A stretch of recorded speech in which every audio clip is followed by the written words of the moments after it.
Hello students, myself Vikas Kumar Sahu, Assistant Professor in Bharati College of Pharmacy, Chandrapur. Today we will discuss about the epidemiology. Epidemiology क्या है? इसके बारे में हम देखेंगे definition, scopes, aims, and what is the uses of epidemiology in our daily life. So first of all, discuss with the epidemiology. What is the epidemiology? Epidemiology is nothing but it is the study about the frequency, distribution, and the determination of the any health is related to states, and the disease is related to their population. So epidemiology is the study of the frequency, distribution, determination of the health related to states and events and disease in population. Population में होने वाले जितने भी disease है उसके बारे में उसको जनगणना करना, मतलब उसके बारे में डिटेल में पता करना, क्यों होता है, कारण क्या है, स्पेसिफिक जगह पे क्यों होता है, इस चीज के बारे में स्टडी करना क्या कहलाता है, एपिडेमियोलॉजी कहलाता है। तो किसी भी एक समाज या किसी भी एक एरिया या स्टेट में किसी पर्टिकुलर डिसीज के बारे में स्टडी करना, क्यों हो रहा है, क्या कारण है, इस चीज को हम क्या बोलते हैं, एपिडेमियोलॉजी कहते हैं। तो ये हो गया डेफिनेशन। उसके बाद हम देखते हैं scope of epidemiology. What is the scope of epidemiology? सबसे पहले रहता है जो एपिडेमियोलॉजी में मैंने आपको डेफिनेशन में बताया है कि frequency of distribution of or determination of the health and is related to the disease. This is study. तो फ्रीक्वेंसी क्या होता है, किसी भी एरिया का, किसी भी जगह का हेल्थ रेशियो क्या है, डिसीज रेशियो क्या है, कौन सा पर्टिकुलर रेट, डिसीज रेट क्या है, डेथ रेट क्या है, और उस पर्टिकुलर जगह में जहाँ पे किसी डिसीज ज़्यादा हो रही है या फिर किसी पर्टिकुलर जगह में जहाँ पे डिसीज की संभावनाएं बहुत कम है, वहाँ पे हम स्टडी कर सकते हैं। किसके बेस पे स्टडी कर सकते हैं हम? डेथ रेट, उसके बाद हॉस्पिटलाइजेशन रेट और डेथ रेट को भी हम कहते हैं। इसको हम कैसे कंप्यूट कर सकते हैं? इसमें हम किसी भी पर्टिकुलर जगह का रेट, जो ओवरऑल जो जनसंख्या है उसका रेट का निकाल के डिसीज के बारे में पता कर सकते हैं, क्यों हो रहा है डिसीज, किस कारण से हो रहा है, पर्टिकुलर जगह में इसी एरिया में ये डिसीज होता है तो रेट निकालेंगे, है ना। तो डेथ रेट से निकालेंगे पर्टिकुलर, जैसे ए प्लेस है वहाँ पे डेथ रेट कम है as compared to the place वहाँ पे डेथ रेट कम है ना। उसको हम निकाल के पता कर सकते हैं।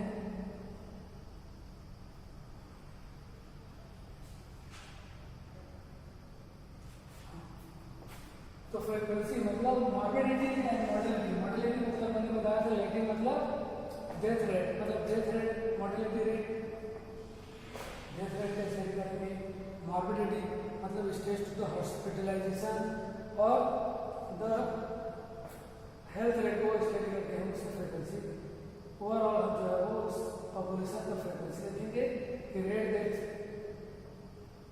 जो कितना है और कंपेयर करेंगे कि मतलब एक पर्टिकुलर जगह का और दूसरे पर्टिकुलरली प्लेस का स्टेट का, तो इसमें अधिक डेथ रेट हो रहा है as compared to the B, तो ये मानेंगे यह अनहेल्दी है as compared to the B. B क्या है, हेल्दी स्टेट कहलाएगा, ठीक है। डिस्ट्रीब्यूशन एक पैटर्न के रूप में फॉलो किया जा सकता है। Distribution of the disease is not uniform but occur it is the certain the pattern, एक पर्टिकुलर पैटर्न में रहता है। यह एक फैक्ट मतलब उसका जो डिस्ट्रीब्यूशन इक्वल डिस्ट्रीब्यूशन नहीं होता। हम लोग देखते हैं जैसे कि मैंने अभी बताया है कि एक स्टेट है और एक अनदर स्टेट है, तो इसमें क्या होता है कि जैसे बिहार में अधिक जनसंख्या है और वहाँ पे जो है वह डिसीज बहुत ज़्यादा होती है, लेकिन यहीं पे हम देखें सिक्किम में सिक्किम में जनसंख्या बहुत कम है, इसमें यहाँ पे डिसीज संभावना बहुत कम है क्योंकि इसका एटमोसफियर और पॉपुलेशन जितना define health. So distribution is not contribution in every place equal. It is the pattern. It is the follow the patterns. The pattern variety related to the person, population, place and times. तो ये जो patterns होता है वो person तो person effect करता है। जैसे यहाँ पे रहना, खाना, वहाँ पे कैसे रह रहे हैं आप, कैसे खा रहे हैं, वहाँ पे पॉपुलेशन, वहाँ की जनसंख्या कितनी है, वहाँ पर प्लेस पर किस प्रकार का प्लेस है।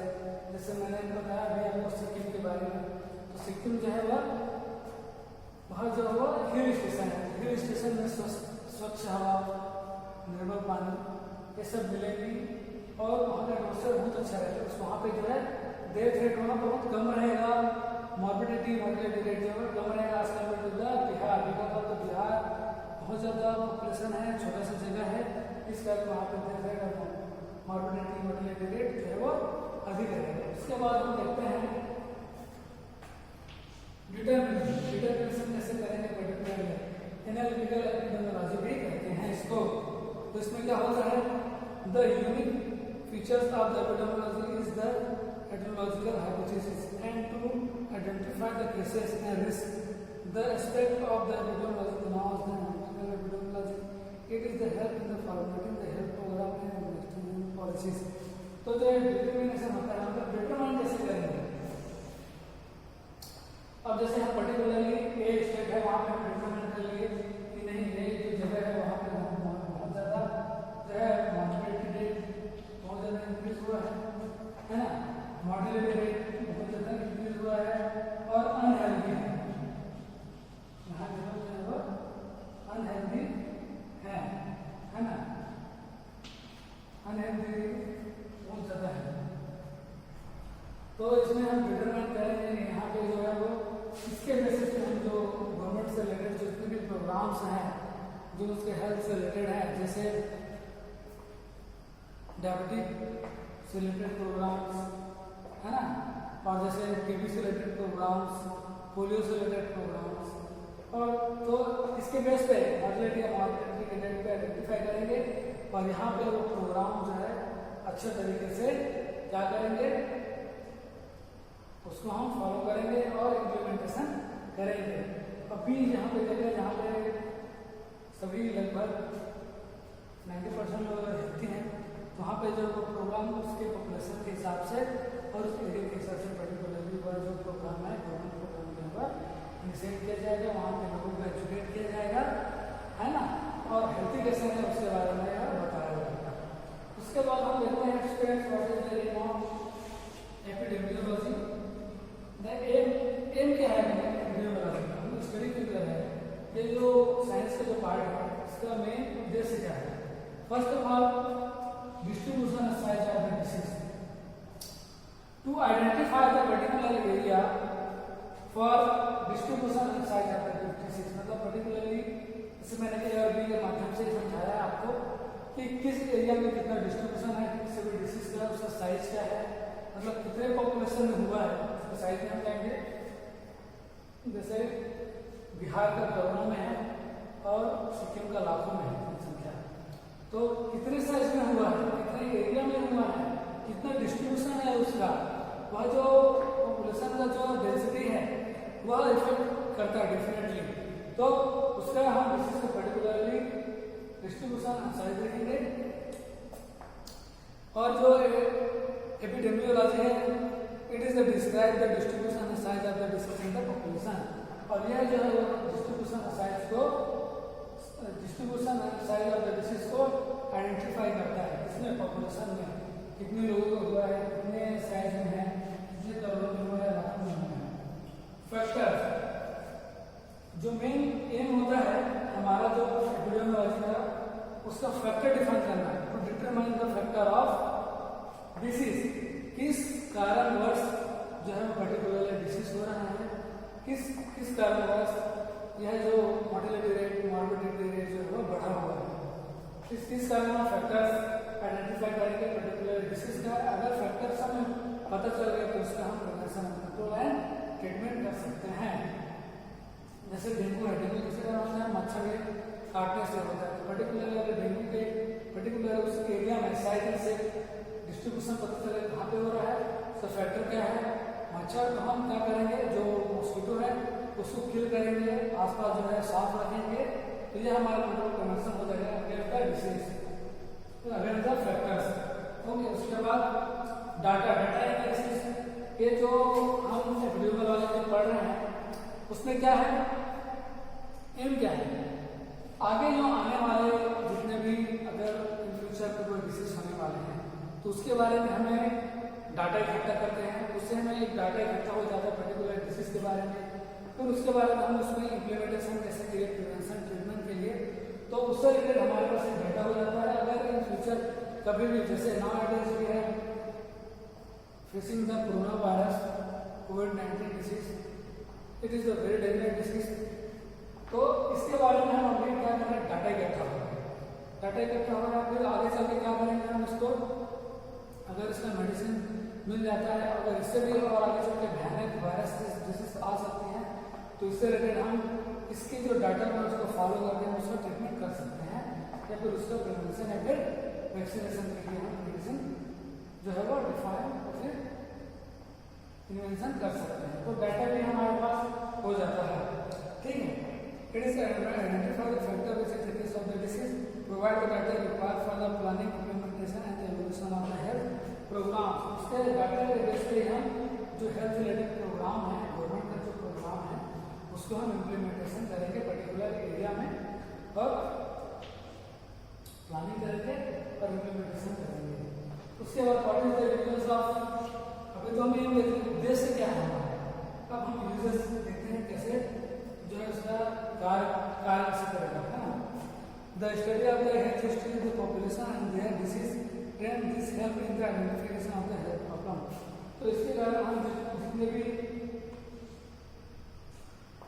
हेल्थ हिस्ट्री हमारे पास आ जाएगा कि पर्टिकुलर एरिया में कितने डिसीज हो रहे हैं, क्या है पर्टिकुलर एरिया में कितना ग्रोथ हो रहा है, तो उससे रिलेटेड हम क्या करेंगे, आइडेंटिफाई करेंगे कि हेल्थ प्रॉब्लम को आइडेंटिफाई करेंगे, उसके बाद फिर उससे रिलेटेड हम ट्रीटमेंट करेंगे, तो यह है जो है वो plan and evaluate the health services, और जो हम जो डाटा रिसीव किए हैं या फिर इवैल्यूएट किए हैं उसके बिहाफ में हम क्या करेंगे, प्लान करेंगे उस डिसीज को कंट्रोल करने के लिए, इवैल्यूएट करेंगे हेल्थ सर्विसेज, मतलब हेल्थ सर्विसेज में कहाँ कहाँ गलती हुई उसका हम इवोल्यूशन करेंगे, जिससे आगे चलकर उसका बेटर इम्प्लीमेंटेशन करेंगे, जिससे हमें पॉजिटिव इफेक्ट दिखाई देगा।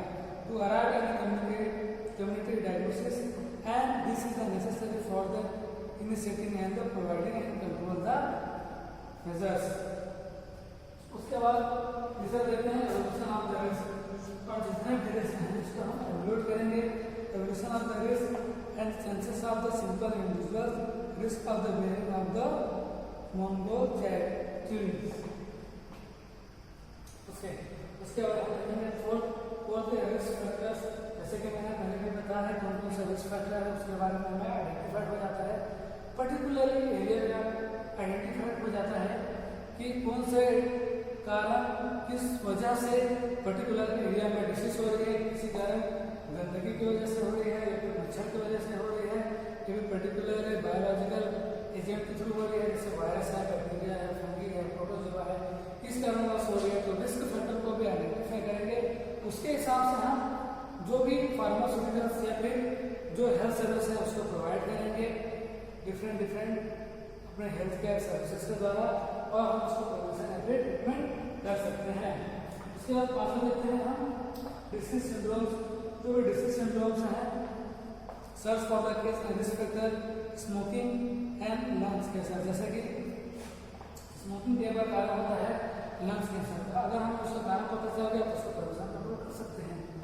Then identify the disease syndrome just like association of the iron deficiency anaemia and patients kidney syndromes को आइडेंटिफिकेशन करते हैं, जो सिंड्रोम्स के हिसाब से हमें आइडेंटिफिकेशन कर सकते हैं किसी भी डिसीज का, और उससे रिलेटेड हम उसका डायग्नोसिस एंड ट्रीटमेंट कर सकते हैं। जैसे अगर आयरन की कमी हो सकती है किसी पर्टिकुलर एरिया में, तो उससे रिलेटेड क्या हो सकती है, डिसीज हो सकती है एनीमिया। तो हम उस एरिया में क्या करेंगे, पर्टिकुलर एरिया में डिस्ट्रीब्यूशन करेंगे। किसका डिस्ट्रीब्यूशन करेंगे, आयरन टैबलेट्स का, लोगों को जागरूक करेंगे, आयरन के बारे में बताएंगे, उससे होने वाले डिसीज के बारे में बताएंगे।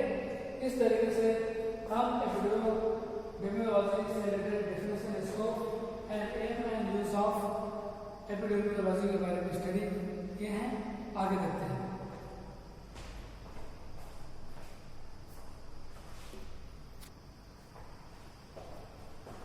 नाइन स्टूडेंट्स, इससे रिलेटेड अगर कोई आपको क्वेरीज करनी है प्लीज कमेंट बॉक्स में कमेंट कीजिए।